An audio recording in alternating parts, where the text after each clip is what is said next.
好，各位同学，我们今天要为各位同学介绍的探索世界的主题呢，叫做飞机哦。好，飞机飞行的原理是什么？飞机飞行的原理呢，主要呢叫做白努利定律。好，那什么叫白努利定律呢？白努利定律它说，速度快的地方，我们空气流速或是水流速度快的地方，压力就会小；水流速度或是空气流速慢的地方呢，压力就会大。好，我们可以看一下像飞机的机翼。飞机的机翼呢，上面呢是比较平缓的，下面稍微有点凹起来，就像一只飞鸟的翅膀一样。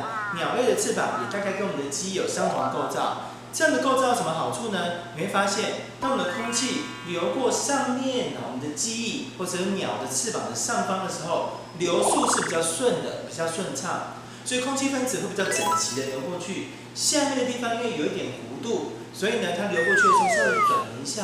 弯了一下，所以就会有一个漩涡的感觉。好，那可以想想看，如果我们在溪流附近呢，发现漩涡的时候，有什么样的现象呢？对，那个水会卷起来，变成呢比较紊乱一点。好，那比较紊乱的话呢，跟上面的空气流动的比较整齐，有什么样的不同之处呢？好，当空气流的整齐，流速非常一致的时候，它们拍打我们的鸟的翅膀，或者是飞机的机翼的表面的力量呢，就不会很大。所以压力不会太大。